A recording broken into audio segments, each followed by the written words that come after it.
ATB TV. Darren Dance online today with Peter Morganti at Ballarat.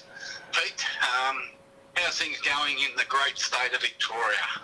I reckon it's 15 degrees cooler than where you are, Darren. It's icy, put it that way. I'm inside, but it's icy. Well, we've been here at the Sydney breeding sale all week. Head back to the cold state tomorrow. But walking around in shorts and a t-shirt here. Yeah, good on you. Well, I went to obviously the Bull Carnival this week. I went to the Tuesday. I got wet 3 times. It was actually mild on the Tuesday, so it wasn't too bad getting wet, but I was pretty happy it wasn't there Wednesday because they got dumped on through the early part of the morning and then a bit during the day. Yesterday wasn't too bad, but a typical soaked Bull Carnival, but again, a magnificent carnival, a lot of, fairy tale stories and good results, and the locals sort of got amongst it again, and so while you were at Sydney, I was sort of probably eye on the TV most of the week. Well, it looked like they had a good crowd down there, despite the weather. I think they got around the season campaigners for Warrnambool. Yeah. Probably the first time in 40 years I haven't been there, but unfortunately the single sale clashes with Warrnambool. Yep. And you can't be in 2 places at once. No, and of course it'd be the first time, and well, I've been sort of involved with you guys back to the Exurious days. Maybe the first time since at least then we haven't had a runner. Yeah, correct. It is the first time in living memory that we haven't had a runner at Warrnambool, but I guess, with the strategy of trying to have more city winners. Yes. And a lot of the horses not handling wet tracks, they've sort of been aimed elsewhere, even though maybe 1 or 2, in hindsight, maybe should have went to Warrnambool. Yeah, we'll touch on a couple of runners there, Darren. Obviously, a horse that you bred along with clients, Rosa Shalar, took out I think it's the Vobus Gold Strike, isn't it? I think it's the name of the race for 2-year-olds. Yeah, it was. Matty Williams bought that filly off us at the Melbourne Premier Sale for 90,000, and I think she collected about 60 or 70,000 there on Tuesday or Wednesday, yep. Whichever day that race was, and she's had 2 starts for a second and a first. So I think Matty Williams was the 2-year-old trainer of Warrnambool and got both races. And good luck to those owners. Some of our clients went and bought in on our recommendation, so good luck to them. Certainly a thrill for Rosa Solar and our connections to be winning at Warrnambool over the carnival. Absolutely, and some of those connections were tied up with Exurious about 12 years ago, so they revisited a bit of glory days. Yeah, they were pretty happy. I had a few phone calls on that night, and they were pretty excited. No, excellent. Obviously, we'll just touch on the Wangoon winner, because Exurious was a Wangoon winner. Well, Daniel Bowman won it this year. Dean Yendall rode, who rode Exurious, so there's a connection there. Obviously, Daniel's has horses with us, so that was a great result. Yeah, look, Daniel Bowman, Dean Yendall to win the Wangoon's fantastic. Very pleased for them. They're very hard-working industry people.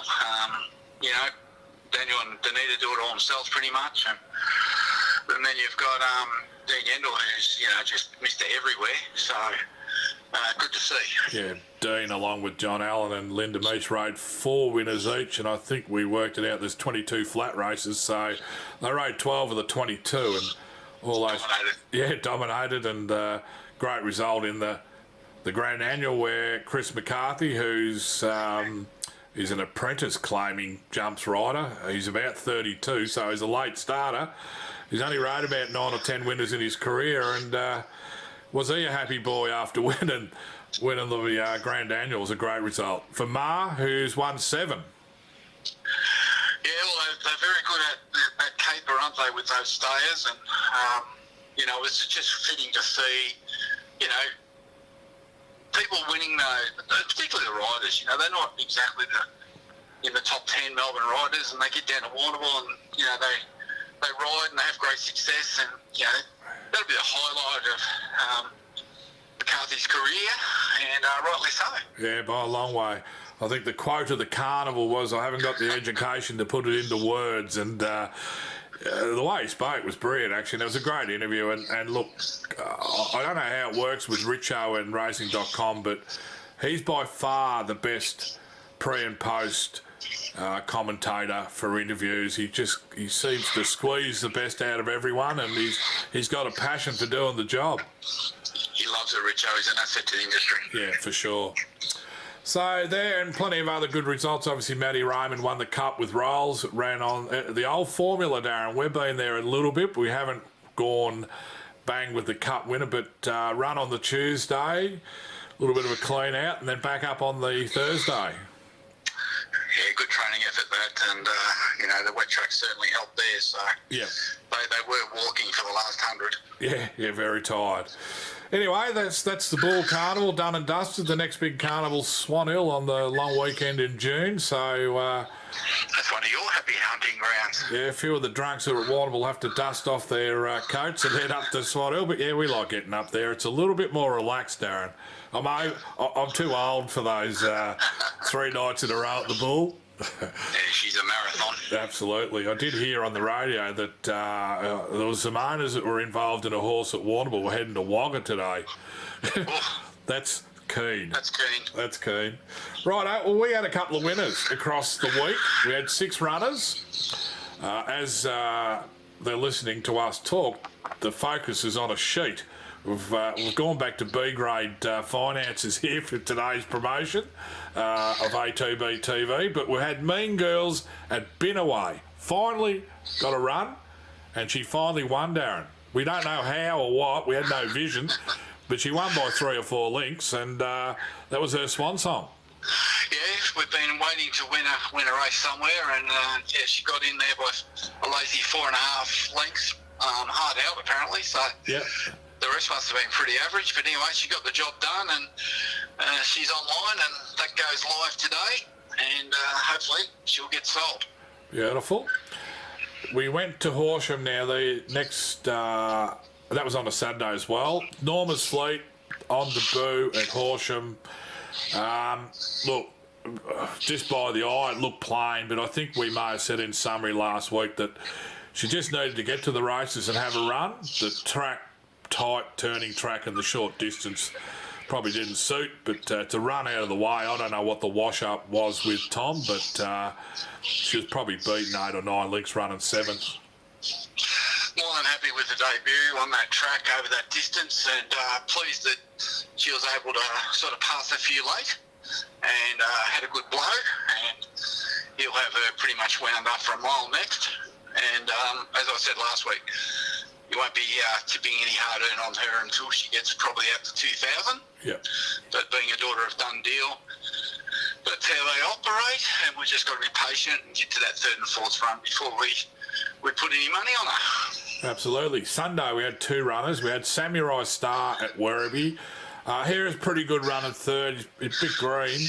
I think Jared Fry thought he was the winner on the home turn, and he's got to the line okay for 3rd. I think in the wash-up, something coming from the stable that it was about, I can't remember the margins, but it was 8 or 9 lengths above benchmark for that type of race this time of year, which all goes well for the run, or it probably puts a lot more merit into the run. Yeah, they ran a real quick time there, and on the corner he was jogging, and as soon as he went under pressure, he wobbled all over the joint. Yeah. Cost him probably, I don't know if he could have won, but he probably should have ran a lot closer than what he did. But he was very, very green. He was trying to get in and trying to get out, and just lost his rhythm there. But if that had a normal benchmark race to run to a normal standard, he probably still would have won. Yeah. So I think there's a bit to like about this horse, and the form around him's been really good. Yeah. And it just shows the depth of racing that you had to be Werribee on a Sunday, and you run a couple of smart horses on the way up. And look, he's going to get his chance. He just needs racing to learn. And the Totem Start and Breed, they let developers, starting types, and you've seen them pop out now and start winning races everywhere. That's his first crop, and I don't think we'll have to wait too long for this guy to get a win. No, I agree, and I think he's a horse that's just going to keep improving with racing. So it matched up his debut effort, so it's all pointing in the right direction for sure. One that's not pointing in the right direction, unfortunately, was Pale Lager at Narracourt. Finished 8th. I think as the owners know, a quick summary was we'll give him a go over 1,600, see what we can find out, and more than likely he'll probably get moved on. Yes, look, unfortunately, he's just been typical of the Palantino stock, and they just haven't set the world on fire. In fact, they've been very, very ordinary, this breed of horse, after he was such a good stand or on the track. And anyway, you go to Narracott and you get beaten 8 or 9 lengths there on a Sunday. I know it's 1,200, and that's not his go, but as Andrew and I discussed the other night, we'll put him in a mile. He'll need to find 6 lengths to be competitive, but if he can just do something over a mile, then I think we'll have a chat to the owners about putting him online, but he's not going to reach any great heights in Victoria. No, that's it. And, you know, a lot more horses in Parlaga that don't make it in the grade, especially in Victoria. Lake Titicaca, you're going to have to help me here, Darren. I was unaware of her actually running, and the same with the following horse when we get to him. She finished second last, so unless there's an issue, it was a poor run. Well, she did a normal jump on, sit outside the leader, found the lead into the straight, and then found nothing. So she was very disappointing there, because she was in the market and she was expected to run very well. Yep. We're just on struggle through a little bit with her. She just seems to have lost her form from last prep when she hit the lead and then she didn't want to give it up. But a couple of runs we've had this time in, she's been caving right in. So whether there's something there underlying they haven't got to yet, or whether she just hasn't come up, I'm not sure. Yeah. But the stable are just going to give her a couple of days and to get over that run, have a look at her on Monday, and we'll just have to make a decision on whether she's going to cut the mustard or not, or whether there's some problem there, and make a decision based on that. But she's certainly not the same horse this prep as she was last prep. Her first couple of runs were okay, but then she's right off the last 2 runs. So yeah, she's a horse that's racing with an underlying issue. She's just throwing the towel in as soon as the pressure comes on, and that was definitely not her last prep. So whether it's something can be resolved or got on top of or not, I'm not sure, but I think we'll find out in the next 7 days. A little sneaky up at Canterbury, Darren. A first starter called Kadinsky Abstract, Chris Waller. Rubbing shoulders with James McDonald, the big league up there. And on debut was an impressive winner at around $3 or $4. Yes, it was. As luck would have it, we ventured out to Canterbury on Wednesday. In fact, when we got into the sales, we're not really. Chris hadn't decided where he was going to debut that colt, but he was nom for today, Wednesday, and he was also nom for tomorrow up here. But he ended up going with the Wednesday, and so we thought we'd venture out because Southern France was having a gallop between races as well, so it worked out really well for us. And it was good to see a lovely colt by Zoostar. He's a full to sunlight. We brought into him. There's a big syndicate of owners in, Kilmore, Graham and Linda Huddy, Debbie Capitas of Winks. We just bought a share in here with a couple of our clients as a staying prospect. Yep. And he debuted and he won very well for a horse that I think he'd only been in work 5 or 6 weeks. He was still very new and very showy, but he's a beautiful animal, and they seem to think he's got a good future, so the dream lives on. Well, couldn't have kicked off any more impressively, so great result. So there are 6 runners, a couple of winners. Samurai Star, very good, and obviously Norma's Fleet will improve, and a couple that need to lift. Only one runner in focus this week, and by hell has she found a tough race for a Group 1 in South Australia, the Sangster Stakes. A race we've had luck in before, Darren, with Platelet. Geez, I can't remember the year. Was it 2012, 2013? About 10 years ago. But we got Literary Magnet from the Matty Williams stable with the informed Dean Yendall first up tomorrow. Interesting, $21 fixed against Bella Nicotina at set weights. Yeah. Do we use the word it's an impossible task? Well, can't say that, but look, she's going to need to be at her absolute best to be competitive here in the top 4, I would have thought. But that's the strongest Sangster I've seen for a long time. Yeah. I think it's passive-aggressive, Bella Nicotina. All the good mans are there. September run, there's plenty. I think in hindsight, Matty probably thought he should have went to the Wongoon with her. But anyway, we're there now, and she's been in good form. She's trialled up well. The kid on show, I've got a black book. You know, everyone's talking about her, but she's a tough assignment at the set weights, I would have thought. But anyway, I'd be glad to be proven wrong. She needs to run, top 3 to add to a pedigree and add to a residual. Yeah. That's the plan. And obviously she's going to improve off this run, and he'll make a plan after this. But, you can have something each way at the odds. Yeah.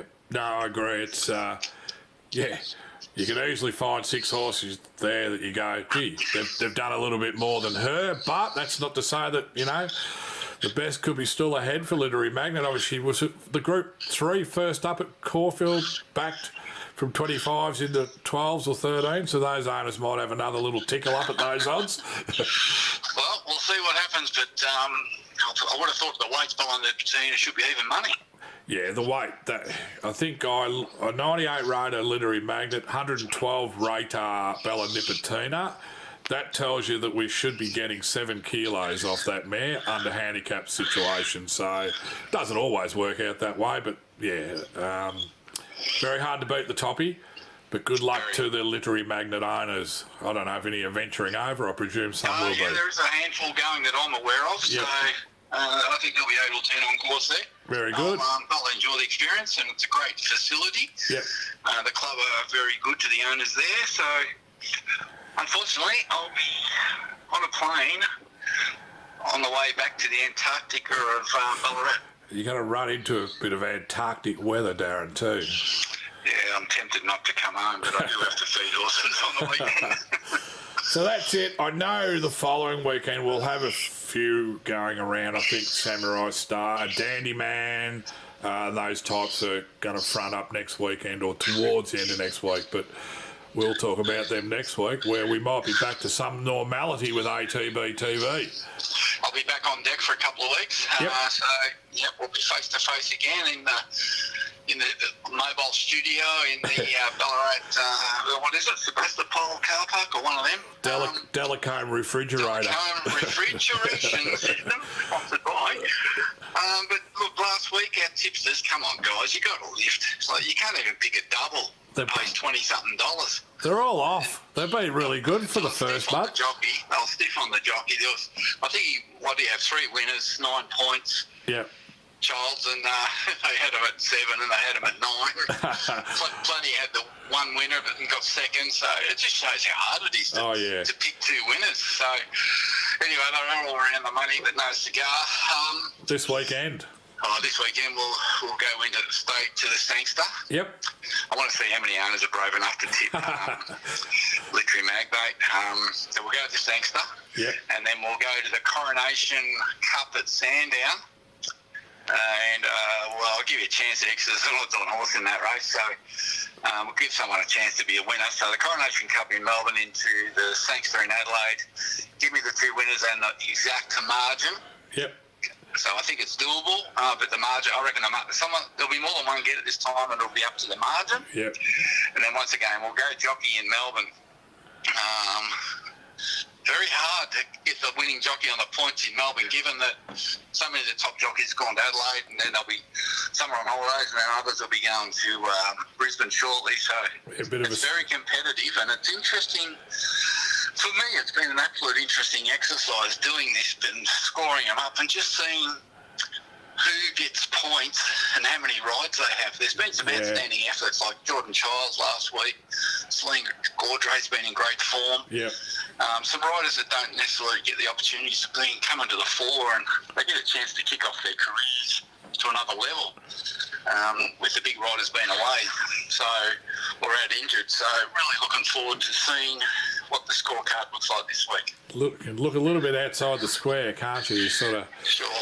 And I suppose, we should just give a special mention to Harry Coffey, who skipped Warrnambool for good reason. Yep. He's a dad. They had a baby. Yeah, I think it was Monday. Yep. I think it's Thomas, isn't it? Thomas Coffey. Thomas Coffey, I think. I'm pretty sure. Do you think You think he'll be on the Nescafe ad in years to come? The little fella. Yeah. No, look, it's been, and I know it's well documented, it's been a battle for him. And apparently grandfather Coffee is very smitten. Old Ostie.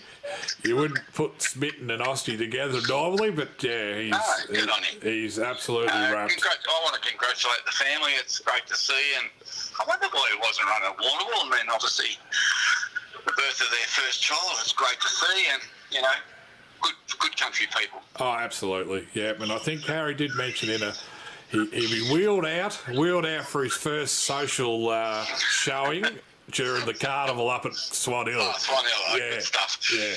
And, that's great to see. I'm really pleased for him. They're just good people. Yeah, absolutely. So, and he's had, he's had his battles with his illness, and look, it's just a great story. Good. Warm story, and young H, who would have thought all those years ago, the little bloke about 38 kilos, now he's a married man and a father.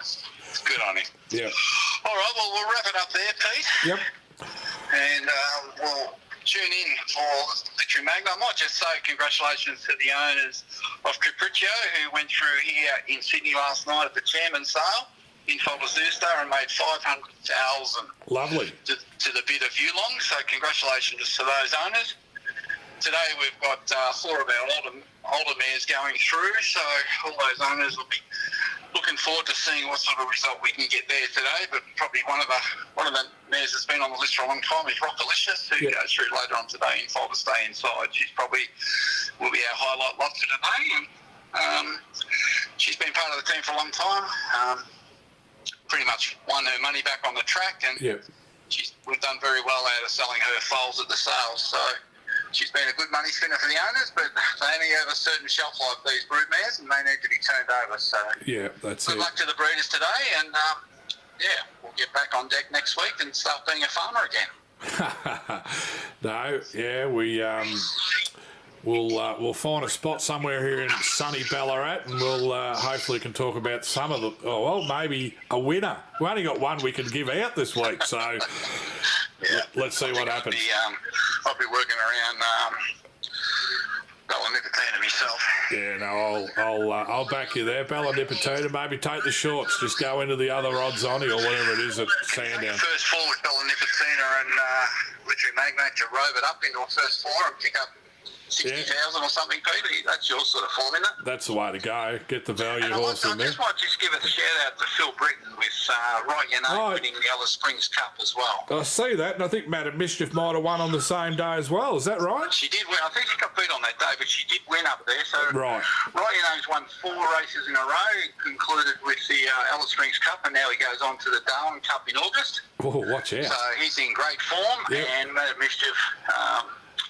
they've got her going particularly well up there as well, living outside and not being worked and kept out of trouble. So they've been 2 really good fun horses for Dick Leach and Phil Britton and the team up in Darwin and Alice Springs. So good on them. It's always good to see your cast-offs go on, perform well elsewhere. It just makes it worthwhile to see them get to a good home. Absolutely, because they can reach their mark down here, but it's not it's not due to sort of any physical sort of nature. No. It's just the fact that they reach their mark and they just need to find an easier base, and sometimes they can find a lot of confidence in it too when they do get up there. They just keep winning. It works really well going there because they're based in Darwin, then they're based in Alice Springs, and then they take them across to Kununurra. The horses are never in the same yard for very long, so it keeps them alert and switched on. And it's certainly been a really good formula. It's a great avenue for us to sell off some of these horses when they reach their mark here and they have a good life and they get to move around and they can still earn plenty of money. That's right. Give a lot of enjoyment. And Phil's been terrific in that market as well, hasn't he? I know some of the other owners that were in those horses sold there. They've followed those horses on the punt, and I tell you what, they've done pretty well. Well, they've probably done a lot better than what they did if they're still racing down here. So no training fees, no prize money, but plenty of TAB and Ladbrokes money. And I think they gave a young girl the thrill of her life too that rode that. Yes, she was in tears, wasn't she? Yeah, I did see a little bit of social media, and that's a great result. It's a great outcome. All right, let's go, Pete, and have a good day, and good luck with Literary Magnate to the owners, and we'll tune in again next week. And I'll flip the heaters on in a couple of days for you. Oh, mate, can't wait. All right, then.